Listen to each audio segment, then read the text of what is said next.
बिहार के सिवान से बड़ी राजनीतिक खबर। जन स्वराज के सूत्रधार प्रशांत किशोर ने राज्य के स्वास्थ्य मंत्री मंगल पांडे पर तीखा हमला बोला है। सिवान ने पत्रकारों से बात करते हुए पीके ने भाजपा और खास तौर पर मंगल पांडे को आड़े हाथों लिया। पीके ने कहा कि भाजपा मंगल पांडे को इस बार विधानसभा चुनाव लड़ने के लिए कह रही है, लेकिन सवाल ये है कि क्या उनमें हिम्मत है। उन्होंने मंगल पांडे को नामांकन वाला नेता करार देते हुए चुनौती दी है कि अगर उनमें दम है तो मैदान में उतरे और सीधे जनता से सामना करे।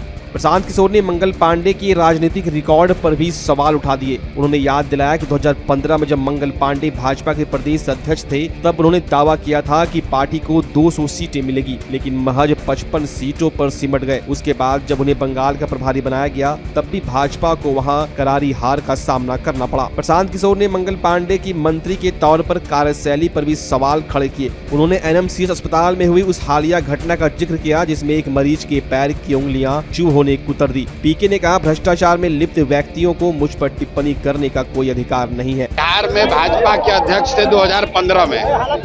ये आदमी बड़ बोले हैं। 15 में भी कह रहे थे कि 200 सीट जीतेंगे, 55 गो सीट आया था भाजपा का। उसके बाद ये बंगाल में बनाए गए इंचार्ज, तो वहां पर भी इनको उठा के पटक है।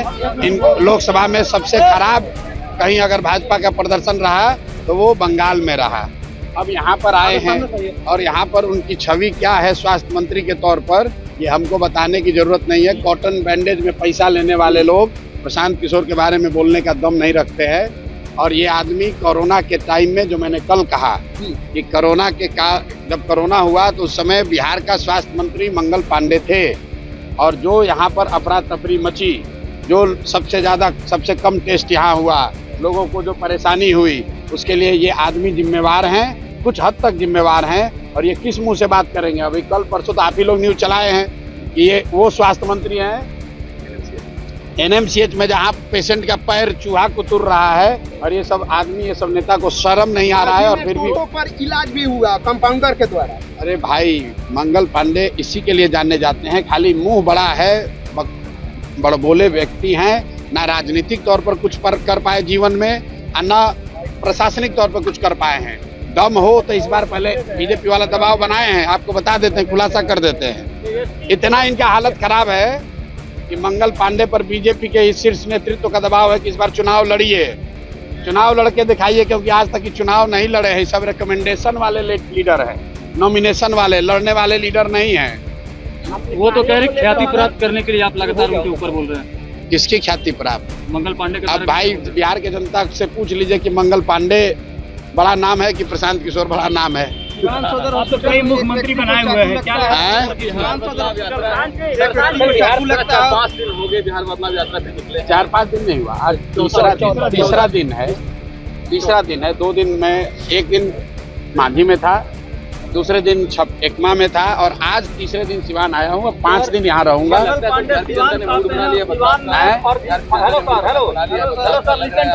देखिए, मैं इस यात्रा से पहले भी कह चुका हूँ कि बिहार में 60% से ज्यादा जनता बदलाव चाहती है, चाहे वो किसी जाति का हो, किसी धर्म का हो, किसी दल का हो।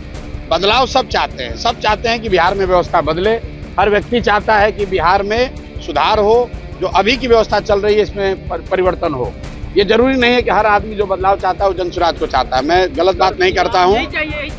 लोग बदलाव निश्चित तौर पर चाहते हैं। अब अगले 5 महीने में जनता के सामने ये विकल्प है कि जो पहले से 30-35 वर्ष से जांचे परखे दल हैं, क्या वो बदलाव ला सकते हैं? उनको जनता वोट देती है, कि उनके सामने एक जो नया सशक्त ईमानदार विकल्प के तौर पर जन स्वराज का ऑप्शन है, वो जनता जन स्वराज को चुनती है।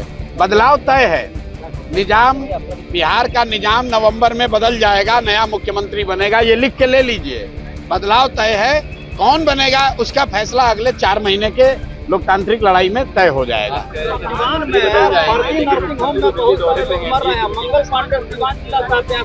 भाई देखिए, फिर आप मंगल पांडे, हम सिवान में घुसे हैं। सिवान में भाजपा के लोगों से जाकर बात कर लीजिए, जो लोग राजनीति करते हैं।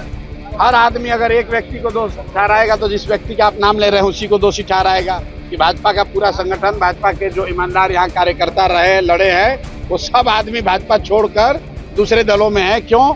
वो एक ही व्यक्ति को दोष ठहराएगा। हम आज सिवान में आए हैं, मंगल पांडे में दम है तो दिखाएं कितना दम है। जनता सामने खड़ी है, हमको मंगल पांडे जैसे से डरते थोड़ी ना है। को चैलेंज कर रहे थे, जैसे मंगल पांडे वो चैलेंज कर रहे हैं कि मेरे शासनकाल में मेडिकल का विकास ज्यादा हुआ था, मंच पे बुला रहे हैं आप भी मंच पे भाई ऐसा है कि मेडिकल का विकास कितना हुआ है, सबसे पहले तो बिहार की जनता से पूछ लीजिए। 2 बरस हम गांव-गांव चले हैं, हमको तो किसी गांव में कोई अस्पताल चलता हुआ दिखा नहीं। स्वास्थ्य मंत्री चाहे तेजस्वी जी के भाई तेज प्रताप हो या मंगल पांडे हो, पिछले 10 बरस से यही लोग स्वास्थ्य की व्यवस्था के लिए जिम्मेवार हैं। और अगर यहाँ पर स्वास्थ्य व्यवस्था की जो हालत है उसके लिए इन्हीं दोनों को जिम्मेवार ठहराया जाएगा। मैं तो फिर से दोहरा रहा हूँ, कोरोना काल में जितने लोगों को स्वास्थ्य की सुविधा के अभाव में जो कष्ट हुआ, उसका मोरल ऑब्लिगेशन लेकर इस आदमी को कम से कम इतना कहना चाहिए था कि जीवन में हमको भैया स्वास्थ्य मंत्रालय नहीं मिलना चाहिए। लेकिन ये आदमी फिर से स्वास्थ्य मंत्रालय लेकर उसमें घूस लेना, भ्रष्टाचार करना, घर घर की बात है, सब आदमी जानता है। अब ये बयान देंगे तो कल कहेगा कि लीगल नोटिस भेजेंगे। तो आपको ये भी बता देते हैं, और मंत्री हमको बोला था कि हम लीगल नोटिस भेजेंगे, अनलीगल नोटिस भेजा, उसके बाद के आगे बढ़ने का हिम्मत नहीं है। प्रशांत किशोर राजद नहीं है, राजद के नेता नहीं, हम बालू और शराब का धंधा नहीं करते हैं, चोरी नहीं करते हैं, किसी पद पर नहीं है। सरस्वती की कृपा है, अपना कमाते हैं, अपना खाते हैं। मंगल पांडे और इस सरकार के जितने उगाही मंत्री हैं वो प्रशांत किशोर को डरा नहीं सकते हैं। जो दिन में जो मन हो कह ले।